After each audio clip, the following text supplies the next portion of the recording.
자, 이번에는 KBS 충주 스튜디오 연결해서 북부권 소식 살펴보겠습니다. 박찬성 아나운서 전해주시죠. 네, 충주입니다.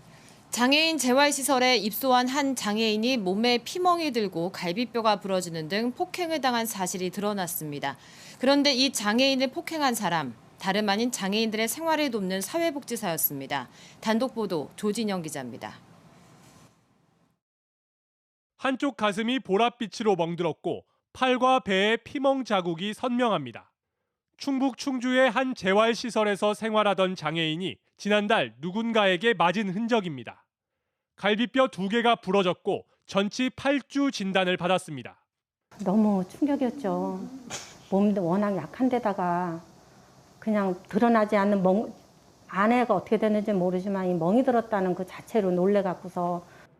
피의자는 이 시설에서 돌봄을 전담하는 20대 사회복지사 A씨. 청각과 언어, 지적장애 등 1급 장애인인 피해자가 라면을 주지 않는다며 방에 들어가 나오지 않자 열쇠로 문을 따고 들어갔습니다. A씨는 관계기관 조사에서 피해자가 자신을 무시하는 듯 행동해 2대 때렸다면서 가해 사실을 인정했습니다. 이야기를 하고 싶다고 했는데 이제 눈도 마주치지 않고 하자 이제 우발적으로 피해자분을 때렸다.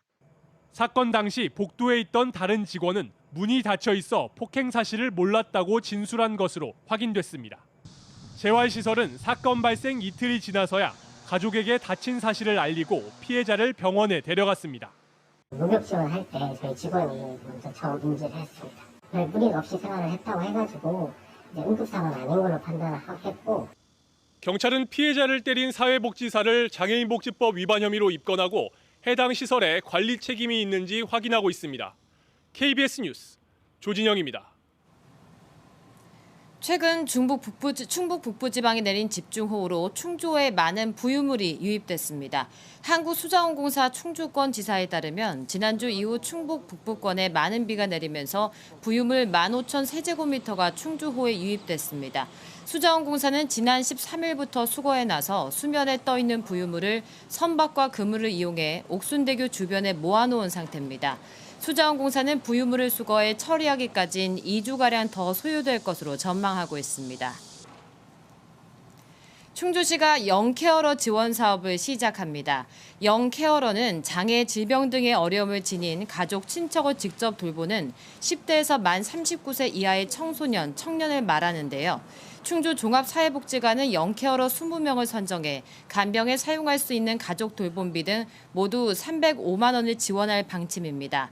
가족 돌봄비는 간병비로만 사용 가능합니다. 지원을 희망하는 주민은 충주 종합사회복지관에 연락해 신청할 수 있습니다. 음성군이 올해 주민세 32억 1,300만 원을 부과했습니다. 이는 지난해 같은 기관 부과액 29억 6,200만 원보다 8.5% 증가했는데요. 세목별로는 주민세 개인부는 4만 3,600여 건에 4억 7,600만 원, 사업소부는 2,700여 건에 27억 3,700만 원입니다. 납부 기한은 이달 말까지며 전국 금융기관 ATM기, 위택스 등을 통해 낼 수 있습니다. 제천시 보건소가 금연클리닉에 등록한 흡연자를 대상으로 암 진단을 위한 종합 표지자 검사를 지원합니다.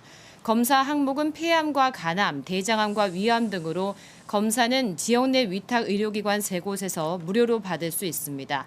종합 표지자 검사는 체열 검사로 진행됩니다. 지금까지 충주에서 전해드렸습니다.